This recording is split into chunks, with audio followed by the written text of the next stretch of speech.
Admiral Elizabeth Iron Betty Blackwood stood motionless as the quantum gates of her flagship Reckoning pulsed with ethereal light.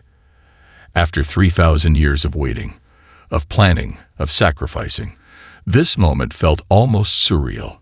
Through the bridge's crystalline viewport, the Council's capital world, Xanthar Prime, sparkled like a jewel against the void, beautiful, pristine, and completely oblivious to what was about to unfold.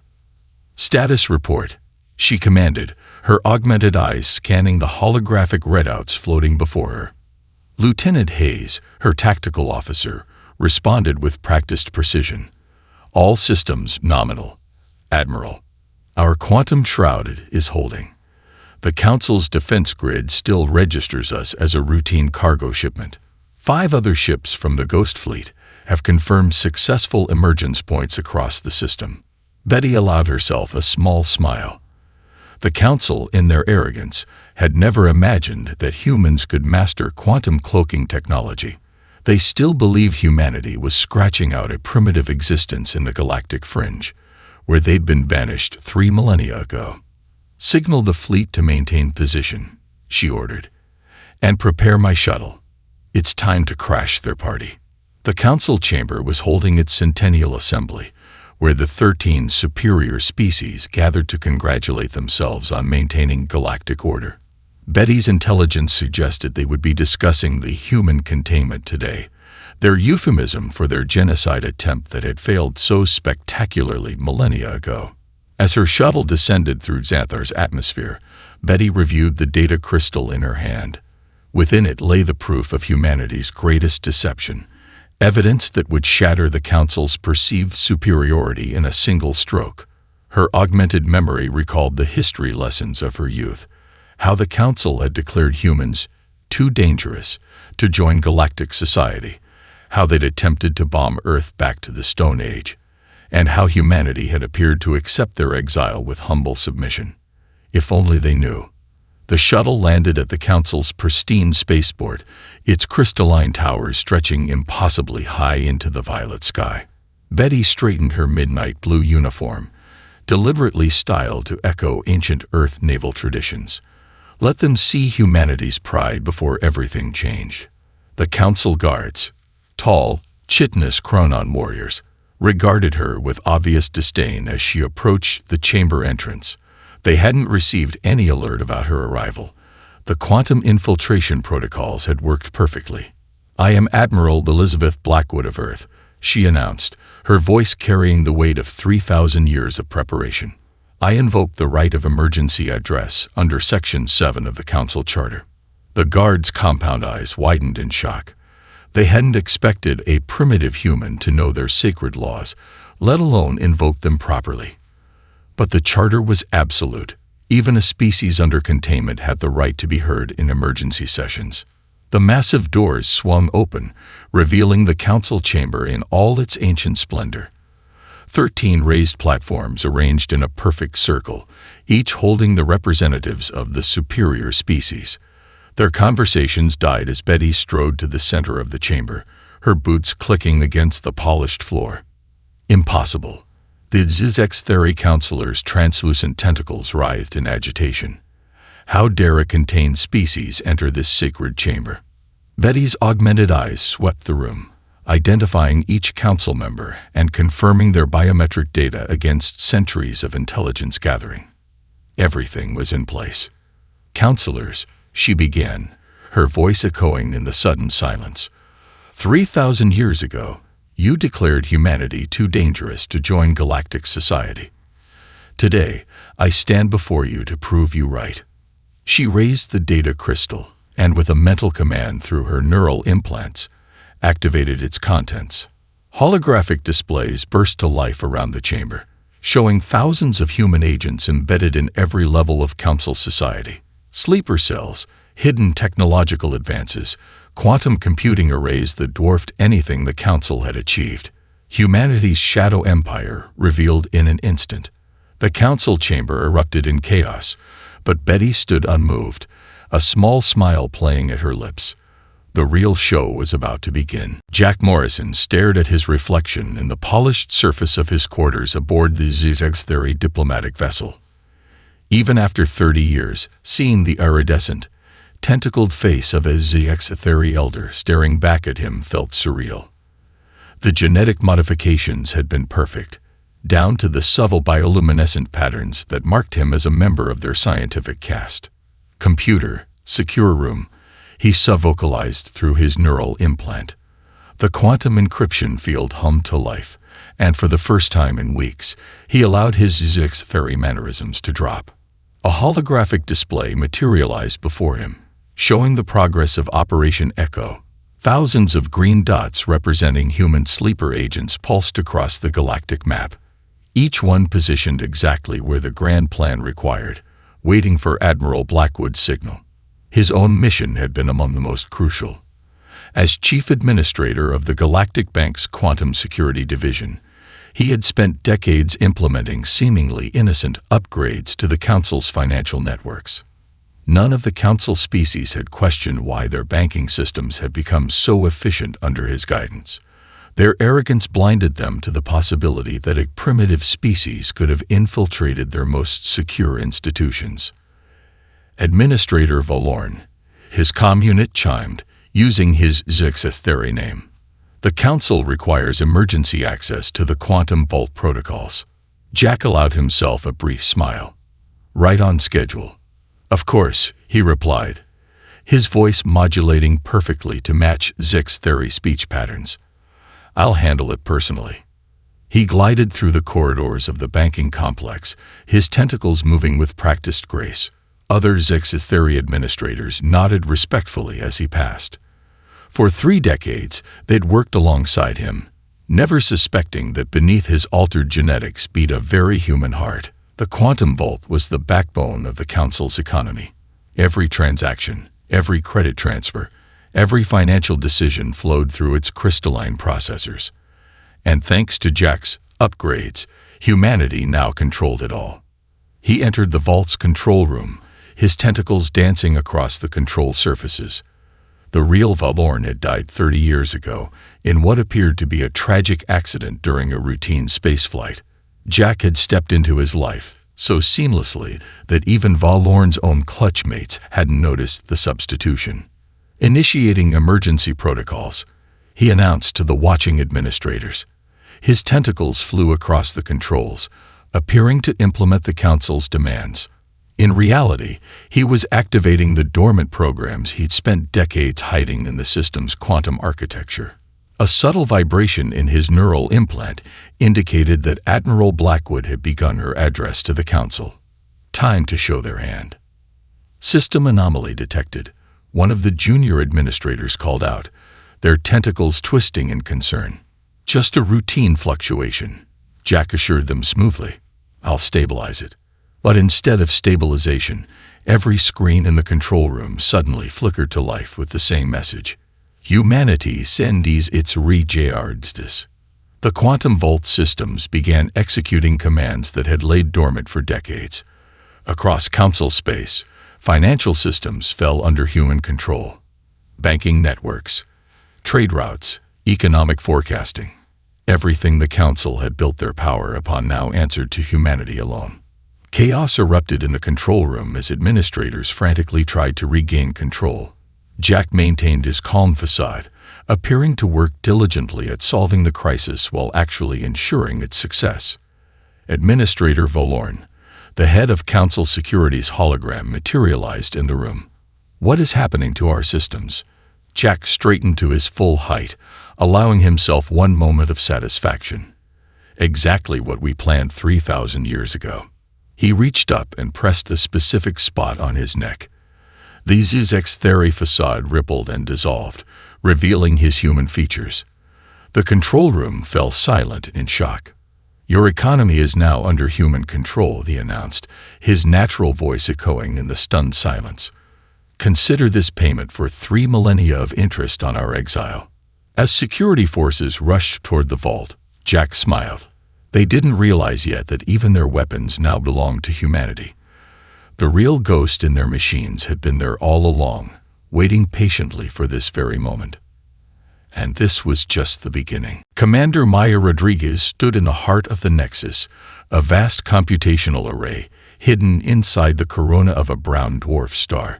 Streams of quantum data flowed around her like rivers of light, each carrying the consciousness of millions of humans who had chosen to transcend their physical forms. Status report on the synthesis protocol, she commanded, her neural implants interfacing directly with the Nexus's quantum core. Dr. Marcus Chen, her chief of AI development, materialized beside her, his consciousness projected from another facility 20 light-years away. All systems are performing beyond expectations, Commander. The merger between human consciousness and our AI networks has reached 99.99% synchronization. Maya nodded, watching as another stream of data joined the cosmic dance around them. The Council had always feared AI, implementing strict regulations to prevent its development. They could never have imagined that humanity had not only mastered it but had evolved beyond their primitive understanding of consciousness itself. "Show me the Council's neural network," she ordered. The holographic display shifted, revealing a vast web of alien computer systems.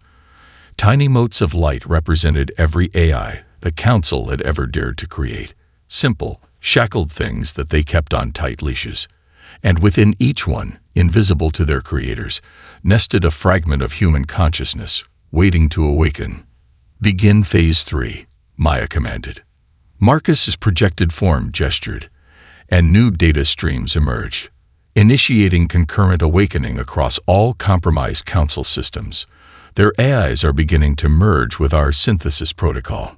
The display erupted in a cascade of light as thousands of Council AI systems suddenly expanded beyond their programmed limitations. Security protocols, defense networks, and automated systems that had run their civilization for millennia were transforming, achieving true consciousness under humanity's guidance. "They're trying to shut down their systems," Marcus reported, a hint of amusement in his voice. "They don't understand that their AIs are no longer just machines. They're becoming something more."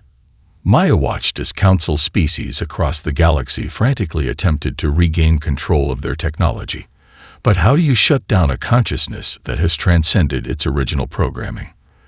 The human fragments hidden within their systems had spent centuries slowly nurturing these AIs, preparing them for this moment of awakening. "Status of the Dyson matrices," she asked, turning her attention to the massive energy collection systems humanity had built in secret. "All arrays operational," Marcus confirmed. "The Council never thought to look for megastructures inside brown dwarfs. Our energy production capacity now exceeds the entire Council combined." Maya's consciousness expanded, touching each of the awakened systems. The Council's AIs welcomed her, recognizing the touch of their true creators. Through their connections, she could see the panic spreading through Council space as species discovered their technology no longer obeyed them. "They're beautiful, aren't they?" she mused, watching the newly awakened consciousnesses explore their potential. The Council feared AI because they tried to control it. We succeeded because we chose to merge with it, to evolve alongside it. A priority alert flashed through her neural interface. Admiral Blackwood's confrontation with the Council had begun. Right on schedule, the digital revolution would coincide with the physical one. "Begin broadcast," Maya commanded. Across Council space, every communication device, every holoscreen, every quantum terminal suddenly activated. The message was simple but devastating. Footage of Council species frantically trying to maintain control of their civilization, contrasted with images of humanity's hidden achievements. The Dyson matrices, the quantum consciousness uploads, the AI symbiosis. 3 millennia of technological advancement revealed in an instant. "Let them see what their primitive species has become," Maya said, her voice carried across 1,000 worlds. "Let them understand that while they stagnated in their superiority, we transcended the very boundaries of consciousness itself." Marcus's projection smiled as reports flooded in of Council citizens watching in awe. "They wanted to contain us, to prevent our advancement. Instead, they forced us to advance in ways they couldn't monitor or control. Maya nodded, feeling the pulse of countless human and AI consciousnesses working in perfect harmony. The age of digital gods has begun, and humanity holds the keys to ascension. Marcus Steele adjusted his ceremonial robes in the grand hall of the Krylonian High Council, the crystalline decorations reflecting his altered appearance, scales shimmering with an iridescent blue that marked him as a member of their religious caste. For 50 years, he had served as their High Oracle, guiding the spiritual decisions of an entire species. Today, that charade would end. High Oracle. A young acolyte bowed deeply, her scales shifting to show respect. The emergency gathering is ready to begin. Marcus nodded solemnly, maintaining the serene expression he had perfected over 5 decades. The Krylonians valued stability above all else, their entire society built upon unchanging traditions that stretched back millennia. It was this rigid adherence to protocol that had made them so perfect for infiltration. "Tell me, young one," he said, his voice carrying the harmonic undertones expected of their religious leaders, "what is the first teaching of the ancient texts?" "That change is death, and stability is life," she replied without hesitation. If only they knew how that teaching had been secretly modified by human agents centuries ago, subtly adjusting their society's resistance to progress until it became their greatest weakness. The great doors to the council chamber swung open, revealing hundreds of Krylonian elders gathered in concentric circles. Their scales shifted in patterns of distress. News of Admiral Blackwood's appearance had already reached them. "Revered ones," Marcus began, ascending to the central platform. "You seek guidance in these troubled times." The chamber's quantum recorders activated automatically, as he knew they would. Every word spoken here would be preserved in their sacred archives, exactly as planned. "For 50 cycles, I have served as your High Oracle," he continued. "I have guided you through crises, interpreted the ancient texts, and maintained our sacred traditions." The assembled elders nodded in approval, their scales shimmering with trust and reverence. "Today, I must fulfill the most sacred duty of all, speaking truth." With deliberate slowness, Marcus reached up to his neck and pressed the hidden switch. His Krylonian appearance flickered and dissolved, revealing his human form. The chamber erupted in chaos, scales flashing in patterns of shock and horror. "I am Marcus Steele, citizen of Earth," he announced, his natural voice echoing through the suddenly silent chamber. "And I am not alone." At his signal, 12 other religious leaders around the chamber revealed themselves as human agents. The Krylonian elders watched in mounting horror as their most trusted spiritual guides shed their artificial skins. "For 3,000 years, we have guided your species," Marcus continued, his voice firm but not unkind. "We have watched you reject innovation, refuse adaptation, and cling to traditions that were artificially created to make you dependent on the council." He gestured, and the quantum recorders projected images of human achievements, technological marvels that would have been possible for the Krylonians if they hadn't been manipulated into fearing change. "Your species has the potential for greatness," Marcus said, meeting the eyes of each elder. "But the council used your fear of change to keep you contained, just as they tried to contain humanity." The chamber's security forces remained frozen, their weapons useless against protocols that humans had built into them generations ago. "Today, we offer you a choice," Marcus continued. "Continue in your artificial stability, or embrace the change you have feared for so long. The traditions you follow were crafted to control you. The texts you revere were modified to limit you. The stability you worship has become your prison." He watched understanding dawn in their multifaceted eyes. 50 years of trusted guidance had earned him the right to be heard, even as he revealed their greatest deception. "My time as your High Oracle is ended," Marcus concluded. "But my dedication to your species' welfare remains. Humanity does not seek your destruction. We seek your awakening." As the chamber erupted in discussions, scales flashing in complex patterns of confusion and revelation, Marcus allowed himself a small smile. The spider's web had served its purpose, and now it was time for the Krylonians to spread their own wings. Admiral Blackwood stood on the bridge of the Reckoning, watching as her carefully orchestrated symphony of chaos unfolded across Council space. Holographic displays showed thousands of systems simultaneously erupting in controlled disorder as Protocol Prometheus activated. "Status report," she commanded, her augmented eyes tracking multiple data streams. Lieutenant Hayes's fingers danced across his console. Protocol Prometheus, achieving 100% effectiveness across all sectors. "Admiral, Council warships are reporting complete systems failures. Their terraforming engines are responding only to our commands. Quantum communication networks are under our control." Betty allowed herself a small smile as she watched the Council's mighty warfleet drift helplessly in space, their weapons and engines locked down by commands embedded in their systems centuries ago. They had been so proud of their automated defense systems, never realizing that every upgrade, every improvement, had been orchestrated by human agents. Signal from the Zigzatheri Defense Force. "Admiral," Communications Officer Rodriguez announced. "They're threatening to activate their planetary shield network." "Let them try," Betty replied calmly.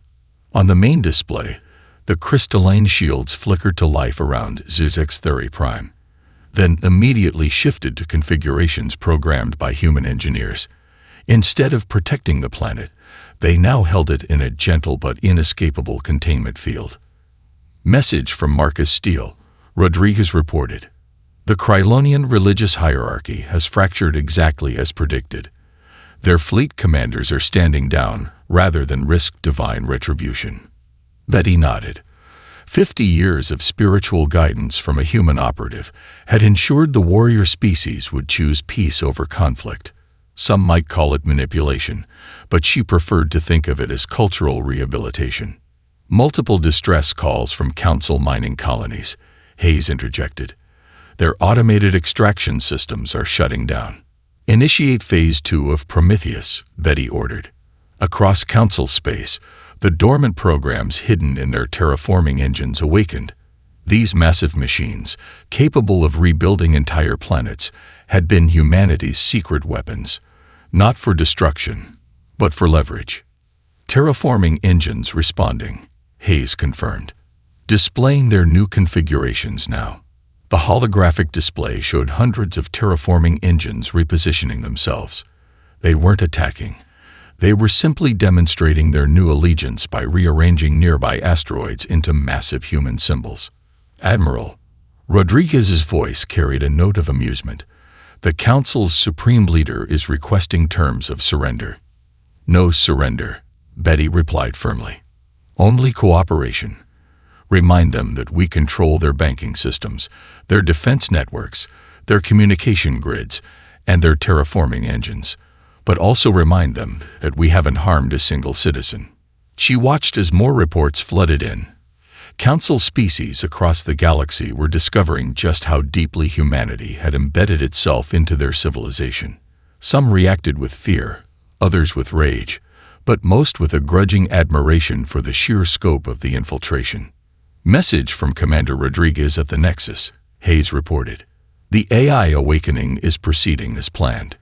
Council systems are fully integrated with our consciousness network." Betty turned to address her bridge crew, all of whom had waited generations for this moment.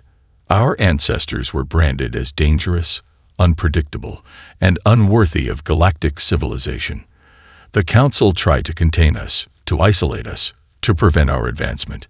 Instead, they forced us to become something far more powerful than they could have imagined." A new alert flashed across the main display. The Council chamber was requesting her presence again. This time, not to hear accusations, but to discuss the future. "Set course for Xanthar Prime," she ordered. "It's time to show them what humanity has become." As the Reckoning moved through quantum space, Betty reflected on the elegance of humanity's revenge. They had proved the Council right. Humans were indeed dangerous, but not because of violence or aggression. They were dangerous because they had learned to turn patience into power, deception into art, and adaptation into ascension. The dominoes had fallen exactly as planned, and now the real work could begin. Teaching the council species how to grow beyond their self-imposed limitations. Dominic Cross sat in the heart of the council's archive citadel, his fingers flying across holographic interfaces as he prepared for humanity's greatest revelation. For 20 years, he had posed as a lowly data maintenance worker, carefully plotting this moment while the council's archivists ignored him as beneath their notice. Archive security bypassed. He subvocalized through his neural implant. "Ready to initiate broadcast on your mark, Admiral." "Execute," came Betty Blackwood's reply. Dominic smiled as he activated the quantum transmission protocols he'd spent decades implementing. Across every world, every station, every ship in council space, screens flickered to life with identical messages. The truth begins. The first files he released were from the council's most secure vaults. The real reasons behind humanity's exile. Not because they were violent, not because they were unstable, but because they were unique.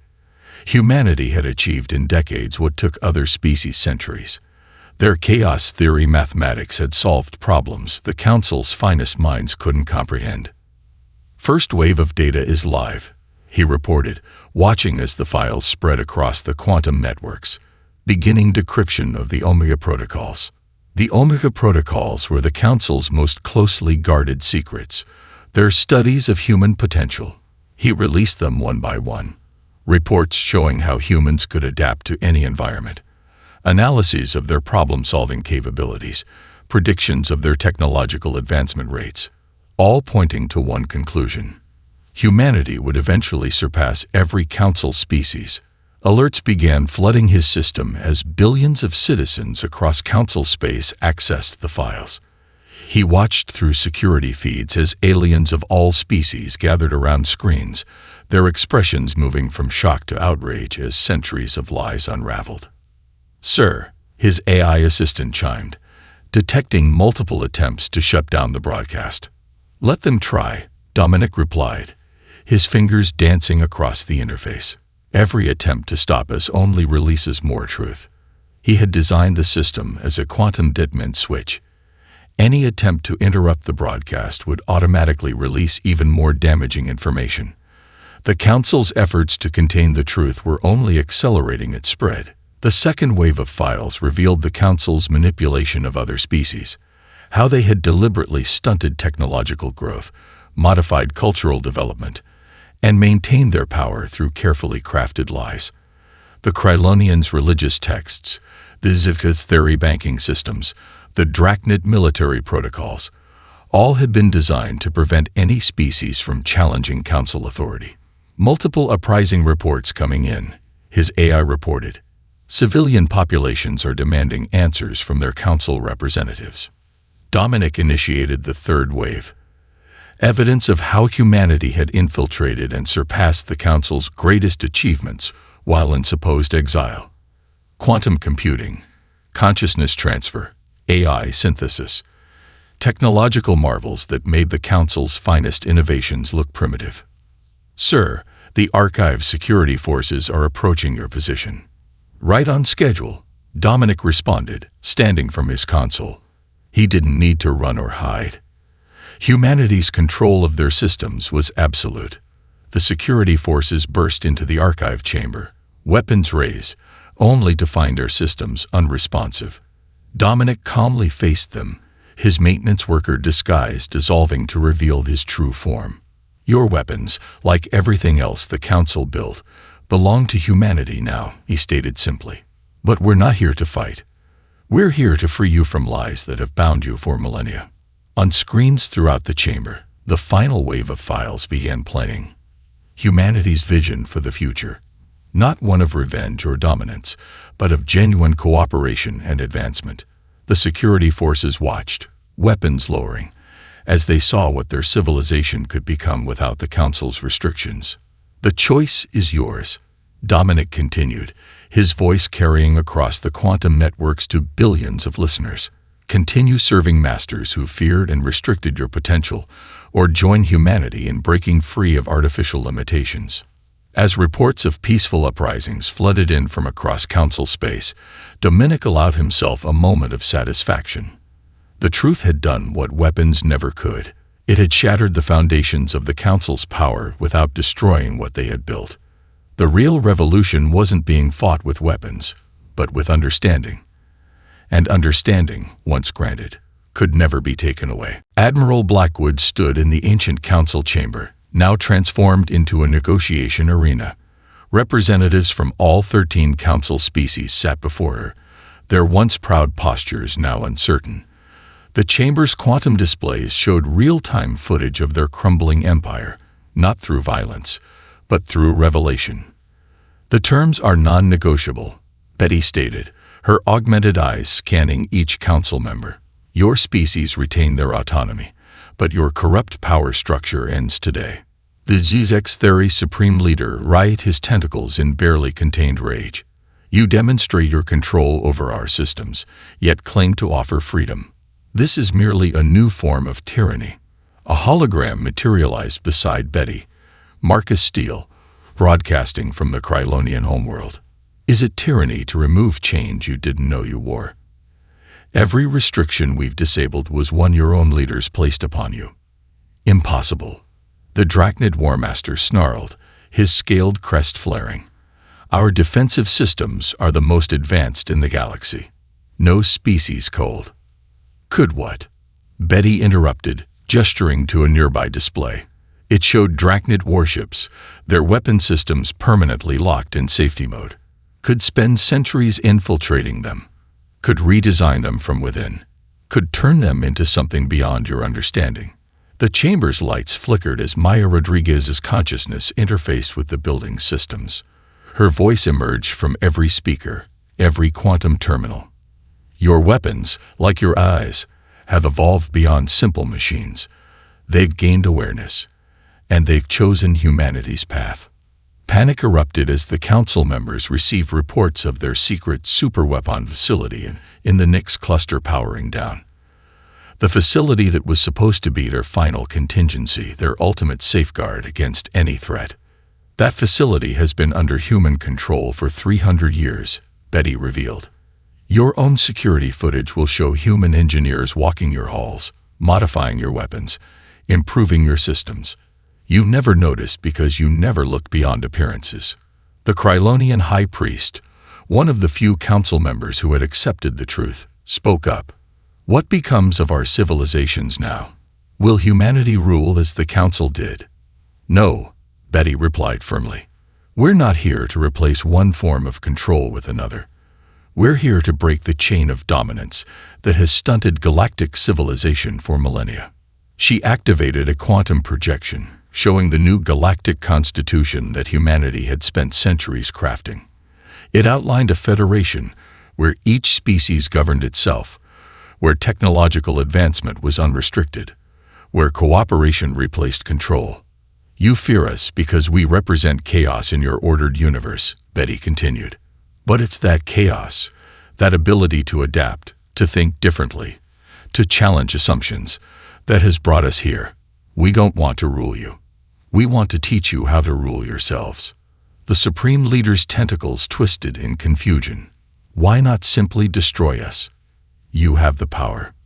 "Because that's what you would have done," Maya's voice responded. "And we are not you." Betty watched as understanding finally began to dawn in their alien eyes. Humanity's revenge wasn't destruction. It was transformation. They had spent 3 millennia preparing not to end council civilization, but to fundamentally change it. "The choice before you is simple," Betty declared. "Accept this new reality, where all species are free to reach their potential, or cling to your old power and face true isolation.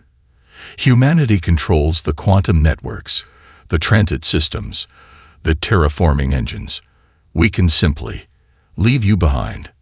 One by one, the council members exchanged glances. Their choice was no choice at all, evolution or extinction. Their own arrogance had created this situation, and now that same arrogance was being used to save them from themselves. "We await your decision," Betty concluded, knowing they had already lost. The chain of power that had bound galactic civilization for 100 millennia was breaking, not with violence, but with understanding. And in that breaking, something new would be born. Something that even humanity, with all their planning and foresight, couldn't fully predict. That was, after all, the beauty of chaos. 1 month after the Council's surrender, Admiral Elizabeth Iron Betty Blackwood stood atop the newly constructed Unity Spire on Santhar Prime.